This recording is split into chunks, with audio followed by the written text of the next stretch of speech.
Hello, this is Umbreon Libris, and welcome to my Pokémon Legends gameplay journal. This is going to be sort of a combination between a highlights reel and just me talking about my thoughts about each day of gameplay.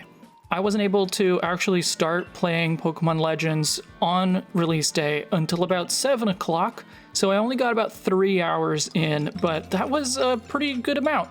I got a really good feel for the premise of the game and just kind of the style of the game. I know that I still have a lot to explore, so much more to discover still. But for day one, two things I think really stood out. The first one is the kind of setup of the game. I was surprised at how explicit they were with the idea of you being transported into this new world. I feel kind of ambivalent about it, but I like that it's a new take kind of on the idea that you as the player are being transported into the world of Pokemon. That was something that they sort of implied a little bit as far back as Generation 1, when you have your full body like trainer sprite getting shrunk down, and that's how you arrive in the world of Pokemon. And of course you have Professor Oak explaining the world of Pokemon to you, so it's not like you are a native of that world.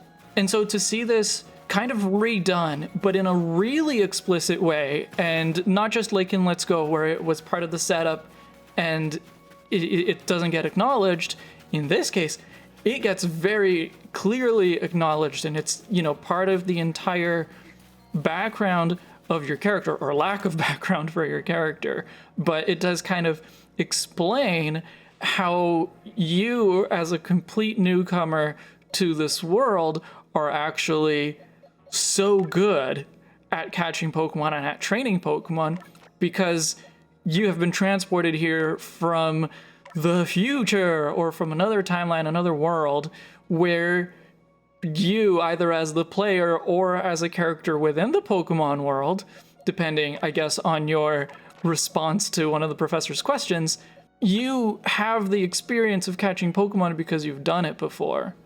You are good at it because you've done it before.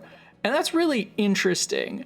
I'm just gonna kind of withhold judgment on whether I like it or not until a little bit later, because the way that it is so central to your character's background, I'm not sure how that's going to play out. So I'm still going to, withhold judgment on that a little bit.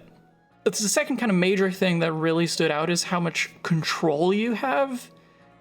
In particular, you're given control over your Pokemon's movesets. Like, you don't have to get rid of old moves, you just swap them, and you can always swap them back in later. That is really interesting. Crafting is another thing that really gives you control. You also get to decide when your Pokemon are going to evolve. That was really, I don't know what the point of it is, but I find it very interesting. I hope that it'll be explored more as we get along with the game, but we'll see. So what I managed to accomplish on day one was just kind of the whole basic setup of the game. I passed the Galaxy Team entry trial. I spent a long time in the Obsidian Fieldlands exploring, and I managed to earn my first star. That's more or less where I stopped for the day. A few of the more minor things that stood out to me were, I think the big one really is that Pikachu doesn't say Pikachu. And that is wonderful. I guess I kind of missed the old Pikachu cry, but I did not expect it to ever come back. That was probably the main thing that caught me by surprise on day one. I haven't discovered any new Pokemon or anything like that, but Pikachu getting its old cry back was extremely refreshing and really a sign that this game is trying to do something different. Another thing that I noticed that I really enjoyed was that the characters are clearly designed to look like characters that we already know. I'm not going to necessarily take this to mean that they are ancestors. I'm sure in some cases they are. I don't know if that's something that we can assume is the case for everyone, but of course, Cylene obviously looks like Cyrus. There's another woman in the Galaxy Team building that looks exactly like Karen from the Johto Elite Four. The lady who sells you clothes has hair that's exactly like Darok, Castle Valet, one of the Frontier Brains. And I just really like these callbacks. It's not done in a kind of painfully obvious in-your-face way. It makes them seem more familiar, I guess. I did encounter my first graphical glitch already, but you know, you can't have it all, I guess. And you know, so far, this game it seems to be going in exactly the direction that I was hoping it would.